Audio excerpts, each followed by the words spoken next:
Hey guys, Brittany here. Wanted to go over how to analyze shoe sizes, what they mean, what the different widths are when you're looking at youth sizes, or is that toddler, is that little kid, is it big kid, and what that all means. We've had a lot of questions recently in our YSI Sourcing Insights group, so I thought this was pretty valuable information to share.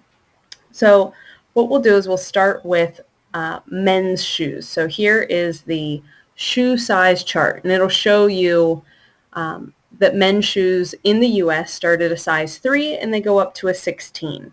The most common sizes are going to be anywhere in that 8.5 to 11 range, with most men settle right in that 9.5, 10, 10.5 shoe size. So those are going to be your best selling sizes or most in-demand sizes, but there's definitely an argument for selling outlier sizes. If you are a man who needs a size 7 or a size 14, those sizes are very difficult to find in store, and those men will go online to find their sizes.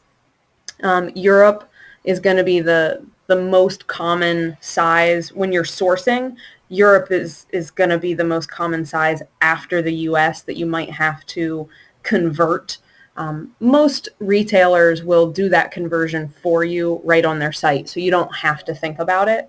But if you're ever looking at shoes and you see that it's a size 38, size 39, size 42, that's what that means. It's a European size and it converts over to a US size. Typically within the listing you can find that information, but if not, I will include links to all of these charts in the notes below the video, just so you have a nice reference to them. Now, another thing that you're going to look at when you're looking at shoes is the width. Most shoes are going to be what they call medium, which is also shown as a letter D or a letter M for men's sizes. But you're also going to see narrows and wides. You don't see too many slims and too many extra wides, but they are out there.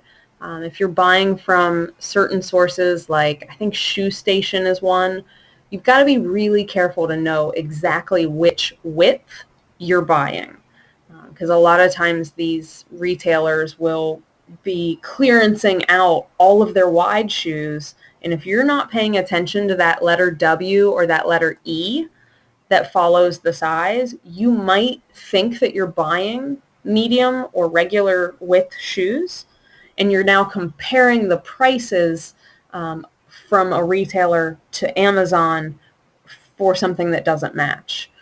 So be aware of that. Your mediums are going to be your most popular and in-demand widths.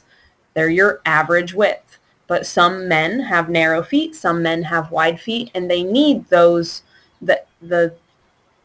outlier widths that are harder to find in store. And again, they're going to go online to find those items.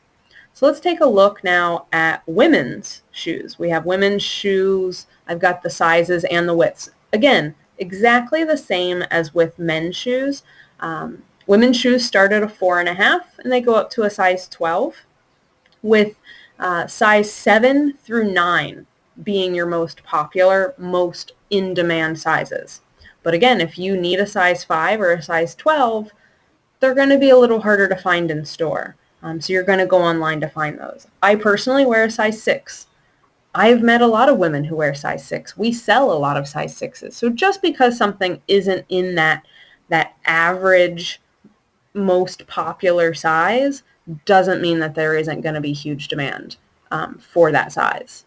But just so you know the difference between US and European and how they convert over and what those most in-demand sizes are, you're going to want to stock up probably a little bit deeper on a size 7 than a size 12. It's just a way of thinking about it. Exactly like with men's shoes, women's are going to be, for your average width, a medium, which is going to be written down as a letter B or a letter M. I've also seen letter D. Sometimes that will show up as a medium, I believe more so in men's shoes than in women's. Narrow, you're going to be looking at a letter N or a letter 2A or double A. Then it gets even slimmer than that, and then there's super slim, which I've never encountered in the wild, which looks like it's symbolized by 4 A's. Wides, you're going to see that W or a letter C or a letter E. These all translate over to a wide shoe. So again, be very careful when you are sourcing from a retailer that you are comparing the right size, the right color, and the right width. This is where things can get a little tricky if you don't know what you're doing. So just be aware of that. Now let's look at kid sizes, because this has caused a lot of confusion for people, especially if you don't have little kids in your house right now that you're buying shoes for. There's no reason that anyone would know this information. So little kid shoes, infants, are going to be size 0 through 3. I don't do a lot in infant sizes. I find that a lot of moms, a lot of dads, a lot of parents don't buy shoes for their little tiny babies. They just put socks on them. Some parents do. So you are going to have those sell. They're just not going to sell quite at the rate as a shoe for a 3-year-old who has to wear shoes.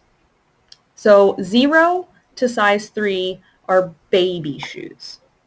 Then you get into size 3.5 through size 10. Those are what we consider toddler sizes. They typically fit your 18-month-old up to maybe your 3-year-old.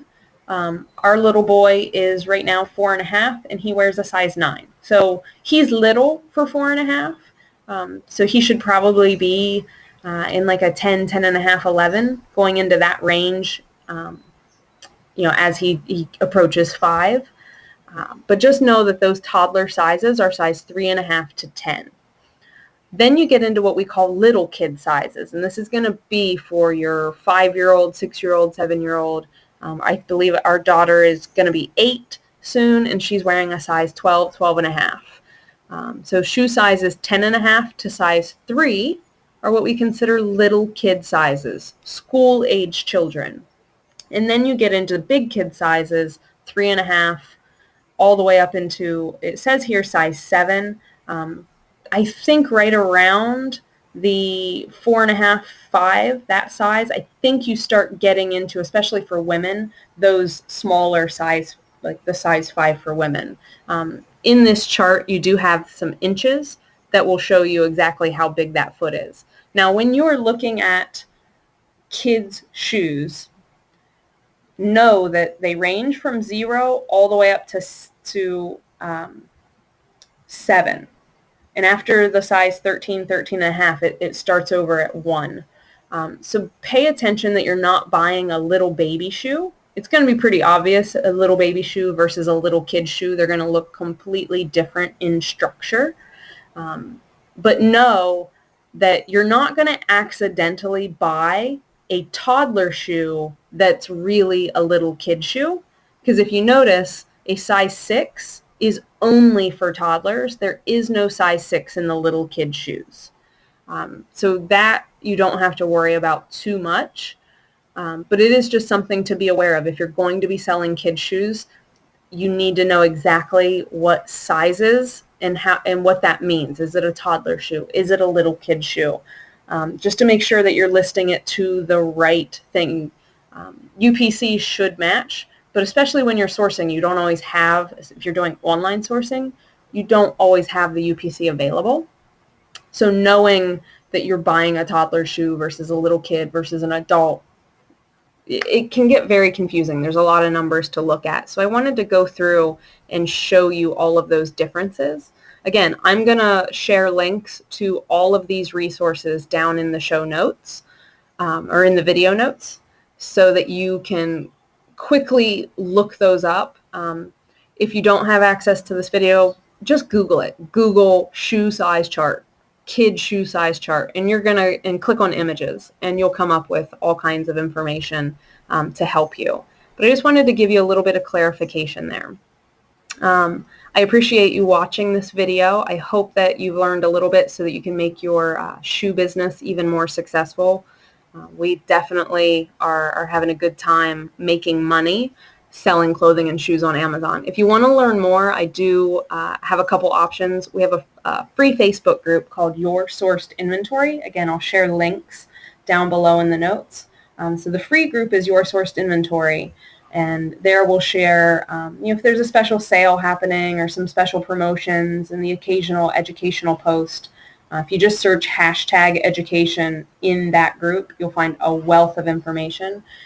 If you want additional information, deeper education, and you also want profitable leads, we have a Facebook group called YSI Sourcing Insights, and that is a paid Facebook group. It's $50 a month, and if you can't make up $50 a month within just a couple days of being in there, then we're not doing a good job. But I think the leads in there are pretty good stuff. You're going to get online retail leads, you're going to get Amazon to Amazon flips, and you're going to get a lot of education in how we break down our buying decisions and how we make those decisions and how we are actually selling our shoe inventory and our clothing inventory versus the way we used to do it, which was buy, and then not sell anything. So we've learned a lot over the last 2 years, and we're sharing all of that in YSI Sourcing Insights. So again, links are down in the notes below. Comment with any questions. What do you want to know more about? What are your struggling points? Thank you again for watching this video, and I'll come out with some new tidbits soon. Have a good one.